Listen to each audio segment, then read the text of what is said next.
Hey guys. There, yeah, speaking of bathroom humor, Iowa State used to do their daily blog, like Iowa State Sports. Shout out to Alex for missing this, but their blog used to be called Mid Morning Dump. Uh, yeah, so it had the Iowa Peter Raymer, Hawkeyes please logo in explain. the toilet and all that. Yeah, Does that usually follow the morning brew? that's right. Yeah, Oh, okay. yeah. Alex had too many sessions last week, so can't speak today. I think that's what happened. He had that one day, he was speaking like 4 times in one day. Yeah. It was essentially every other hour. Um, I think I don't know that I didn't get a chance to see his live demos, but the he got volunteered for a couple demos, like live demos for the products and the new stuff that got released by FastPath, I think. So there, yeah. Let's kick it off by doing kind of a recap of DynamicsCon. The I think most of us or half of us left on Friday morning or Thursday night, but Drew for sure had a session on Friday. Peter, did you have a Did. session on Friday? Yes. How did those go? How did We was battled it it a out ghost for town? time Was like slot. So I'm Yeah, there were a guessing he lot of had good more. sessions that last Friday morning. So, yep, some good yeah. competition there. Lauren was in there as well. So, yeah, I had one on email templates, email events within F&O. Definitely, I'm sure you guys have done the same. Customize those email templates to add some additional placeholders. But it's surprising. Tracking number is not one of them, and so being able to add that tracking number to an email when an order ships, those are all helpful. And then there's just other events within the system, like return orders that you may want to send an order on. So yeah, it was an event. Had some good questions afterwards. It's a How topic about your that guys's? screams Fridays. It's email for sure, right? Yeah, yeah. They're I yeah. How'd yours go, Drew? you went right. I did the topic a topic I do often, which is forecasting. So I tried to show as many ways as possible to create a forecast in D365, including an agent I created that was specifically tailored to being connected directly to our D365 SEM environment and create a forecast that way. So it was pretty good. It was 20 or so people on a Friday. Is not bad, I guess. But yes, long week. Was ready to get home by the end of it. Now, from your guys' perspective, do you guys like as presenters, do you guys like sessions that are like highly collaborative and like conversational, or are you like, I like that in the beginning of the week, and then by the end of the week, I'm like, man, I want to switch to PowerPoint only kind of thing, where it's like, hey, please hold your questions to like the next conference and we're all just trying to get out of here kind of thing? Or how do you guys keep that momentum going? I guess I asked like five different questions there, but Yeah, I think it depends on the session. I think some of those interactive sessions can be really great. I learn a lot from, end users' questions, and what they're thinking about. I think other times, though, there's sometimes more value that I can bring to them if it's okay, let me jam pack at least the 50 minutes or whatnot with some information, make sure that we're not losing out on some good details that you might want. But yeah, I think it depends on the session. Yeah, like for Peter and I's session, like it was really technical, and when we get questions, like there's sort of like I think of it like a highway. Here's the main route we're going to cover. When we get a question, we'll take a little detour and focus on what people might be interested in. And I like those sessions. But then for other sessions, like BOAR session, like we had very clearly like what we were going to go through, talk about, get through. Um, and then we had some sort of follow-up, deeper dive materials with links throughout. Uh, because Bo and I did a session sort of on data ALM for your F&O environments. I'm not sure how to really describe it without just going into the presentation. But just Yeah, how, like spend how, the next 60 minutes explaining the session if you don't mind. Yeah. Yeah, surprise, oh, just Nathan hold on. knows Let what me, this let me was. bring up the You have the PowerPoint. slide deck? Yeah. Yeah, so I'd say it really depends because it depends on what we want to cover. But like I love questions because I know people are listening. Like when people aren't asking questions, I sort of think like, all right, I've lost the audience when, I could just be presenting well and there actually are no questions. So that's how I try and gauge it. But the interactiveness I really appreciate, especially for technical sessions, because it is possible to, so like this is a stereotype, but it seems to hold true. Technical people are very polite and will sit there and stare at their phones and ignore you for 60 minutes rather than say, I don't understand what it is you're saying. Please stop. And, so I do appreciate the questions, especially for technical stuff. Yeah, it's almost like that reinforcement of like not only their paying attention, but also their comprehension of the topic, right? You could be talking about email templates and people are like, oh, I know email. Let me tune out for about 5 seconds. And then Peter's talking about that delving deep into X++ contract classes. And you're like, wait, how did we get here? Okay, I guess I'm lost. So you were in my session, Bo. Just Yes. so. Yeah. Shout out to Alex Meyer, who I think he does a great job of the beginning of each presentation he does. He asks some questions to help understand his audience, and so he can tailor that appropriately to what they're interested in. Good pro tip there. Yeah, I think it kind of challenges you as a presenter as well, because you kind of have this idea of who the audience is going to be, and you have to make assumptions when you're building your deck of like, I think this is going to be mostly technical, even if you're looking at like a Hoova app to like try to figure out who the audience is. You you ask a probing question of like, who has experience with XYZ, and like 5 people out of 80 raise their hand. You're like, oh, let's change things up a little bit. Now I need a spider web into like explaining this. I kind of like that because it kind of is one of those challenges where you're like, oh, well, I can't just go on autopilot and just zoom through the next 50 minutes. I have to like consciously understand like who's in the room, who's the audience, and what they're going to get out of it and what they should get out of it. Josh, I'd be curious from your perspective on presenting, like how do you keep your voice from disappearing when you're doing a presentation on like a technical or a functional topic? Like how do you continue to like be yourself, but also present on a topic that others are maybe familiar with or maybe already presenting on? Yeah, I think voice is an interesting thing. I think like when we make a lot of these presentations, we start with like, well, what's the hook? What's the fun new angle on this, right? I think for a lot of presentations, we think like, oh, how can we tie some pop culture reference into this thing and make it more fun, right? Whether it be, I don't know, the Avengers, or I mean, we talk about DynamicsCon is sort of has a superhero theme to it that sort of extends into the presentations. Oh, look at that superhero card. Is that neat? I don't understand who's that guy. Yeah. So I think everyone can sort of how much you want to sort of roll in and play with that theme, I think is an extension of sort of the ways that you want to inject your own personality into your presentations. Something I'm curious to you guys who have done far more presentations than me, but how important do you guys think it is to have a live demo as part of your presentation?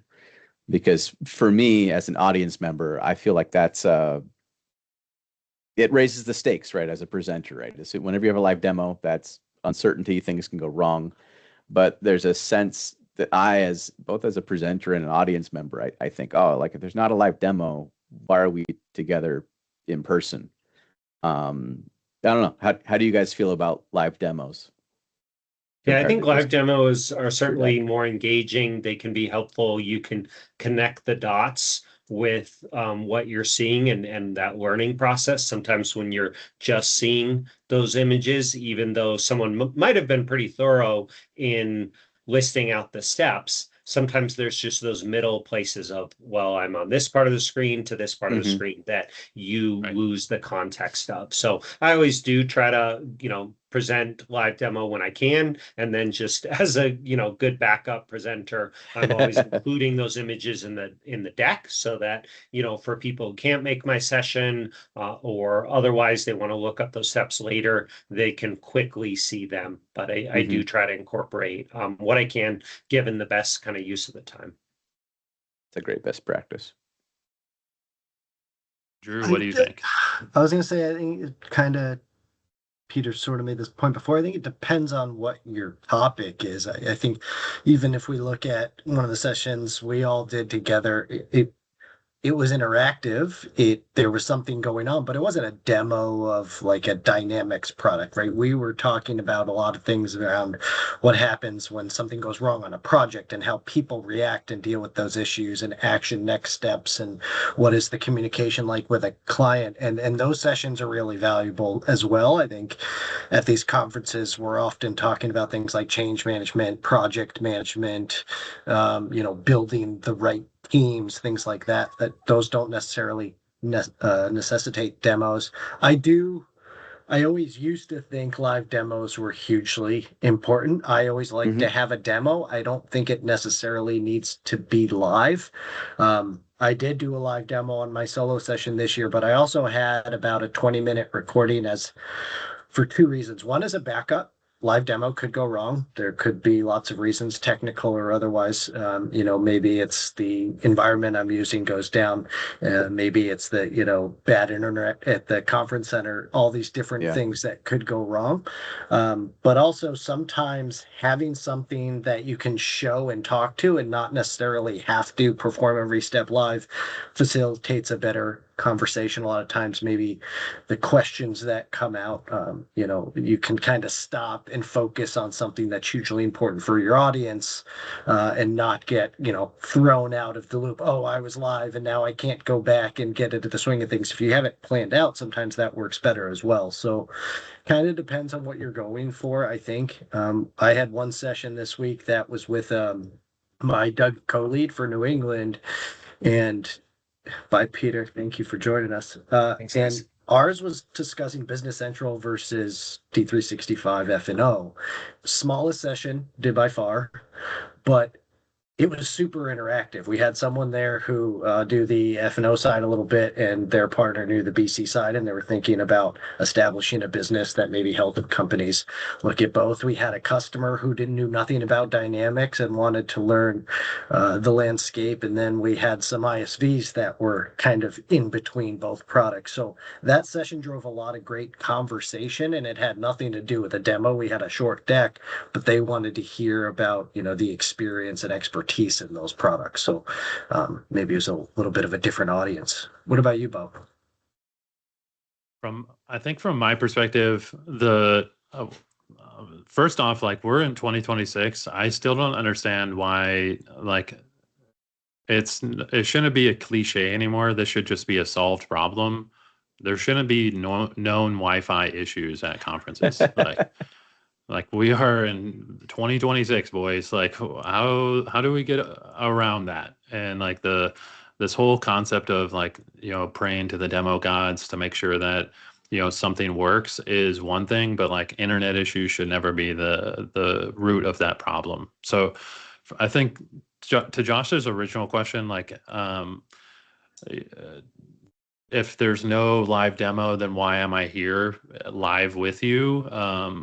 It has a pretty valid question and valid like root of the point. I think Drew hit it, nailed it on the head. Is like depends on the topic, depends on like, are we talking about live demo because that makes it interactive? Because changing that question a little bit does infer a little that kind of to me. Now I think like I personally would be turned off on like a live demo with like advanced warehousing and where it's like, hey, I've gone from sharing screen on my laptop to now like tethered to a mobile device. I think some of the live demos don't necessarily land, but then it's like, to me, I hate live demos that are like, let me teach you how to configure Fabric in real time.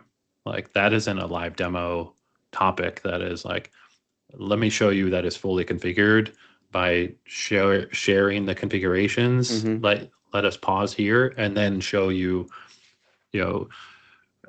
generative AI talking to massive amounts of data that are connected to the cube. So that to me is more of like the demoable, like live demo kind of thing. But I think like I've been in so many sessions that people do a demo of let me configure a Power App with you, and like 2 seconds of the working app.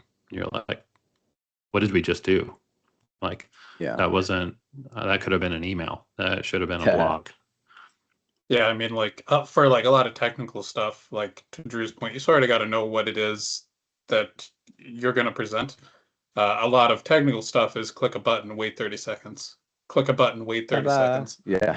Yeah, and like for what I think people want to get, it's not just go to a conference and look at me while I stand there awkwardly for 30 seconds and watch a spinner on a screen. So I'll always do like in a slide deck, here's the stuff I want to talk about. I'll zoom in, I'll put arrows at, stuff I want to talk about. And here's an article where, that actually talks about the process if you just want something to support that process. But I'm not going to make you watch me do a click through. That's like, I call it homework, but that's that's a supporting document that everyone can just have access to. And that's really just for technical stuff because like I just try and minimize the amount of dead air because there is, like, especially with the first time you get into an environment, as it's warming up, you're just waiting, and people didn't go there to watch you wait, and all wait together. So I'll do screenshots in my presentations with zoom ins and like fade ins with arrows, just like this is the thing I want to talk about, this thing right here.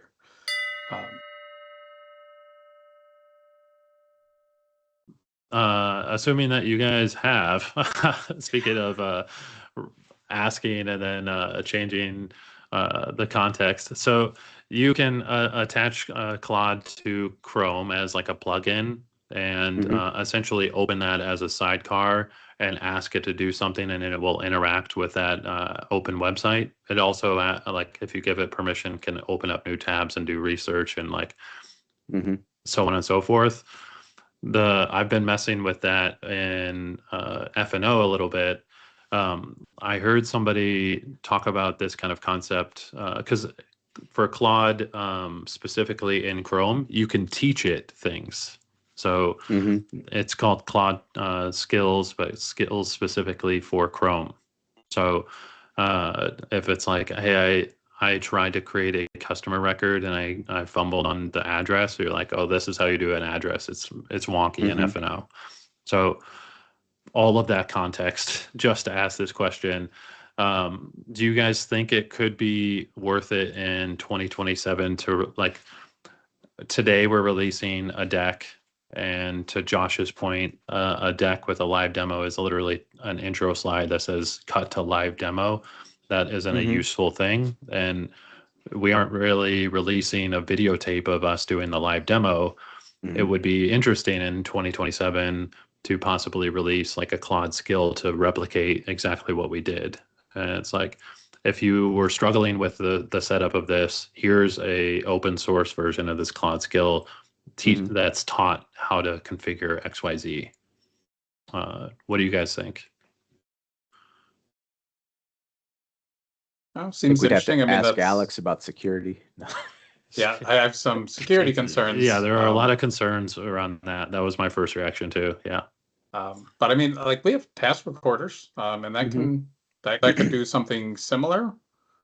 So if you've got those, you could feed that in and get the skill. That's sort of my initial thought. Yeah, I just have security concerns because I'm interested in the output, but I'm concerned about what data it's hoovering up in the meantime, and sending back, to the mothership. Yeah. Because like with Composer data, it doesn't matter. Like that's everywhere. But actual client data, I'd be much more concerned about.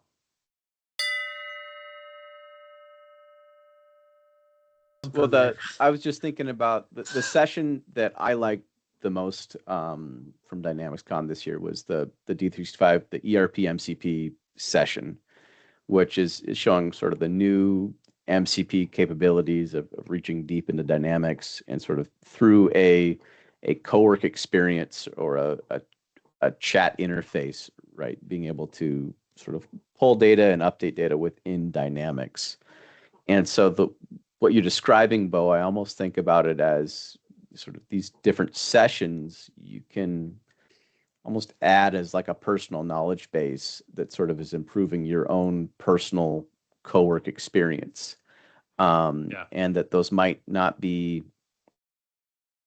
right. I mean, context is the thing that's scarce, right? So it doesn't make sense to have, every business process be all in your co-work environment at one time.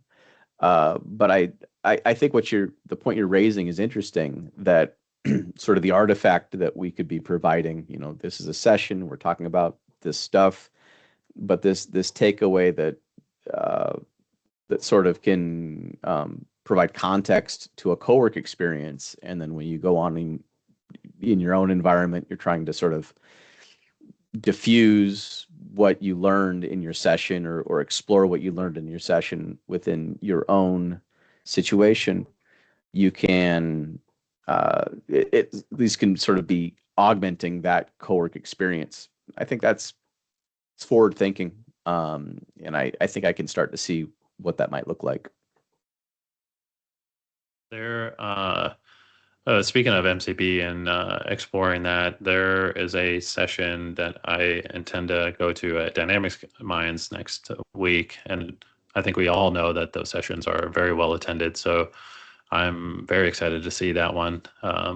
I think Aurelian is speaking on it, or Frederick. I can't recall, but quite excited to see those, because they typically do a live demo and something breaks, and we get to see, like, for me, when something breaks, I try to pay the most attention, because it's where their like default checks are.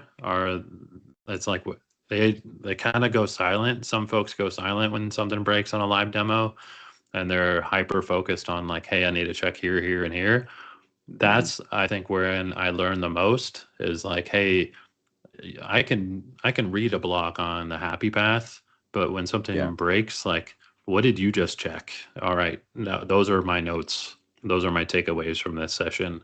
So I'm almost like, I'm not really rooting for somebody's downfall, but really just kind of rooting for like something to go wrong, like moderately broken and recoverable, so that everybody learns something extra.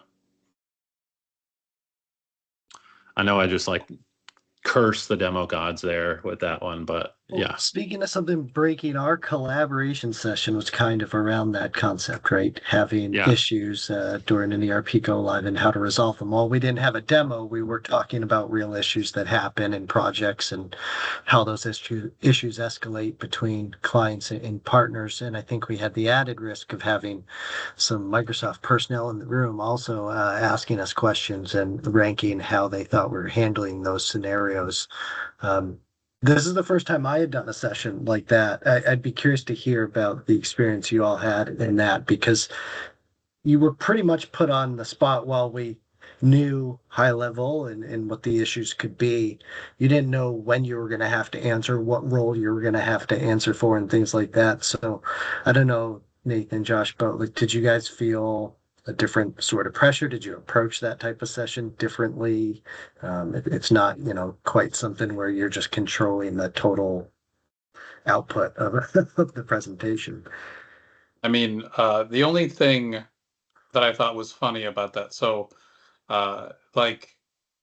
just to describe session for listeners, we got put on the spot where, like, you are this role presenting with this project, and you've got this deadline, you've got all of these things related to an open issue, you have to think through. and like, Bo, this was your idea. I was like, as long as I don't get any of the executive personas, I'll be fine. And then the first thing where I have to speak is I get the CFO role, and I'm like, I like this so far removed from what I do on a day to day and just how I think and approach problems. That was very difficult for me to work through. And I had to do it in real time in front of a group of people I don't know. I don't get like, I've been presenting for a while, so I don't get nervous, but I was actually a little nervous for that because as like the we went through a couple different people and I didn't get called and we started climbing up that ladder. I'm like, I'm going to get the CFO one, aren't I? And then I did. And then had to sort of solution through that in real time. And I did okay, but I learned a lot. Sort of, Bo, to your point, where that didn't go to plan, especially my plan.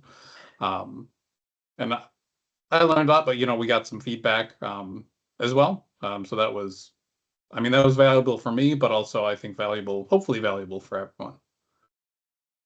I think you absolutely nailed it.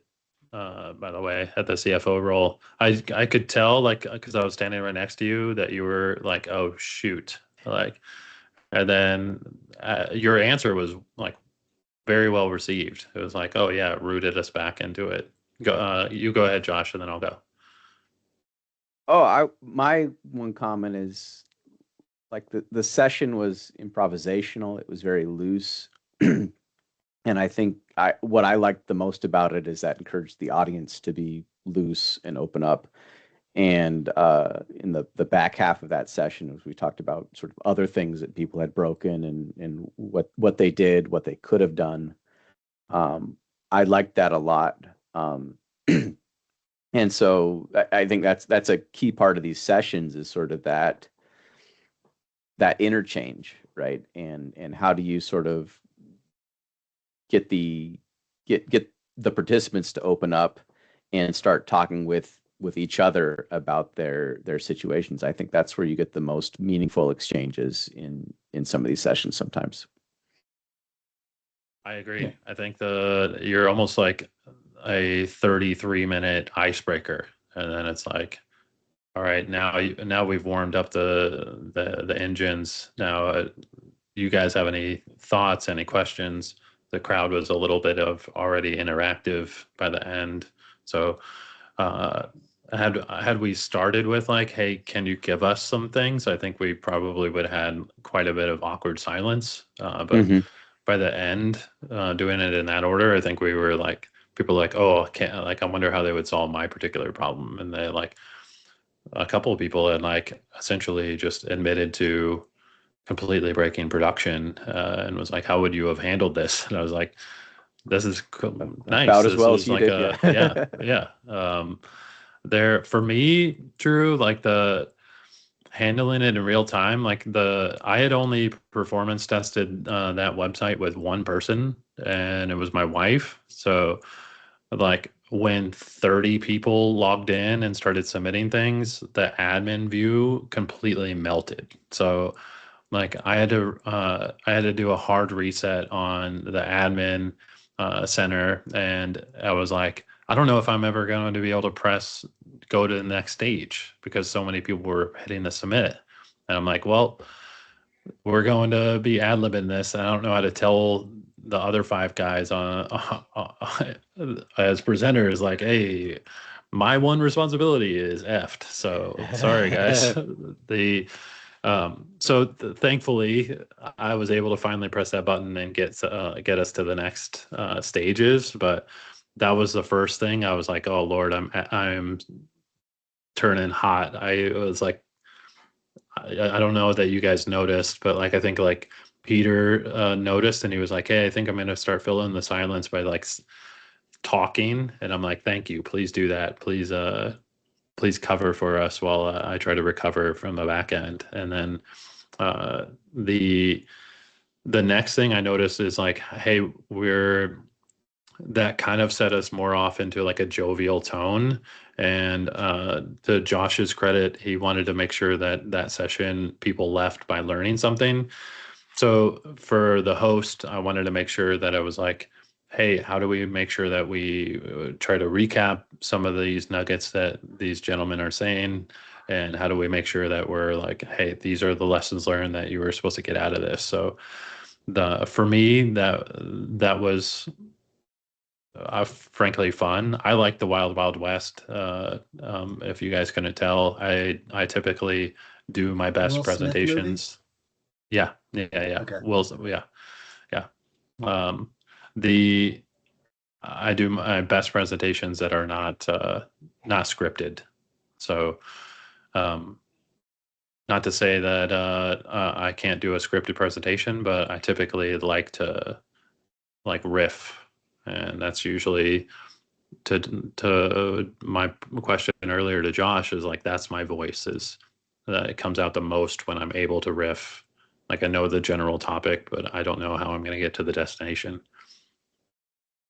Yeah, and you said Peter filled that space. I'm glad he did because I don't think our game selected him, our randomizer ever selected him to go. So I'm glad he felt comfortable enough to speak on his own behalf. Otherwise, he would have gotten lonely in the corner. Um, I I had a different, I don't want to say nervousness, but thing than Nate, where I think I was so nervous as well to get like the CFO level. When I got assigned roles that I've done my whole career, I was like flustered and forgot like this is my normal job every day because I was just in the mindset of I'm going to have to answer all these questions about like the C-level space, and Bo's going to have something. Yeah, I certainly want to try to improve on that and probably do that again in the next DynamicsCon. I think we probably need to do like a after action report or something where it's like, hey, this went wrong, this went right. How do we keep this The and scoring lose was that kind of exceptional. thing? So, yes, yeah, the scoring probably was the best part. I did hear from some of the audience afterwards that they thought you could only vote once. So they were like reserving the vote until like 90 seconds in, and they were like, not great. Or like one person said, I thought you could only vote once the entire session. Yeah. So that probably needed some clarification, but yeah. Well, shoot, that's I guess like a recap in 45 minutes. So, Drew, you want to close this out? I Go was going ahead. to say there's one other thing Josh touched on that I really liked about that session, and I'd like to see more. And it's about the kind of the discussion of breaking things and things gone bad. I've always wanted to do this session called I Suck at Dynamics, and so can you. And it was going to kind of have two themes of like really, don't be one intimidated by certain roles, but then two, like look at all the bad things I've done. Like back when I was an end user, clicking a button I shouldn't have clicked. I had a colleague who report has finished every single open production order in the system. That was hundreds across multiple business units. That was a big problem to reverse. So having those discussions are the best ways for people to learn. Josh mentioned the one, end user who really kind of was vulnerable and saying, hey, I did this. What are some things I could have done differently or maybe helped me avoid this scenario in the future, and leaned on us for that. I think those types of sessions and discussions are exactly what those conferences are all about. So I'd love to see that more going forward. Yeah, in the data track, there's a presenter named Wilson Mann. Huge shout out to Wilson, and he does a presentation, sort of like all the mistakes I made data modeling, and just sort of lays out all of the things he did in the beginning of his career that were wrong and inefficient. And you learn to do, when you do the best you can, and when you learn how to do it better, you do it better. And yeah, I'd love to see more of those presentations. I think we just got to workshop your title, Drew, because I think the programming committee is just hesitant to put that one on there. Although, Nathan, anything you want to wrap up with? No, I agree. The talking about things you've screwed up, like screwing up is such a valuable teacher. And I think it's sort of looked at negatively. And it shouldn't be that, because of all the things, like I think of like top 3 biggest screw ups of my career, I'm guaranteed not to make those same mistakes ever again. And that's how valuable that learning was. But you know, like also like for one in particular, that was $100,000 screw up. Um, and I was probably lucky to have a job after that. But again, I will never ever, Don't subscribe here. yeah, I will never make those series of mistakes ever again in my career. And that's worth much more than the $100,000 worth of rework or whatever, you know, the case may have been. Um, and yes, sessions like that. And I like that, you know, like just to like describe for people who weren't there, it's sort of like a self-help group because like the when we were done talking, the guy was like, you know, hi, my name is Nick, and I brought down production. We were like, hi, Nick, That's and like that That's was great. awesome. And I loved how the direction that went and stuff like that is helpful, even if you just listen in and don't have anything specific to contribute. Um, Hearing from other people's mistakes is like Bo, like you were saying earlier, like that's the real value of, you know, when something doesn't quite go to plan, what do you do next? That's where there's a lot of real learning that can take place because, you know, just doing like a click through demo or whatever the case is, like that can be on YouTube, that can be something else. But when things don't go to plan, there's a lot that you can sort of get from that experience. 100% agree. I think they're, I'm going to butcher this quote, but the general idea of it is when it's always sunny, you can create a desert. So when you actually need rainy days, you need something to go wrong in order to have green grass and have flowers. So from that perspective, it like kind of changes your mindset of like, oh, woe is me, something's going wrong, versus like, oh, I'm going to learn something from this, or oh, like I'm going to come out of this so much stronger because I've gained this expertise of I don't do that again. I don't delete the unique index on InventTrans ever again. Like there are lessons learned out there. So uh, yeah, really thought you were going to go with everyone has a plan until they get punched in the face, but I guess I yes, don't know you that well. I thought you were going to tell me when it's always sunny, you're in Philadelphia. that's right. But I don't live in Philly. That's true. Yeah. So, but I want to give a great shout out. So I did get a session. Some stuff happened I was unable to attend. So Lane Swanka from Microsoft is covering for me. not a And bad backup. yeah, very grateful he was able to pick that up. So Lane will be doing that session for me, and then we've collaborated. We've got everything out on GitHub. So even if you can't attend, my latest repo on GitHub has the presentation there. So if you want to go through that, yeah, link in bio wherever.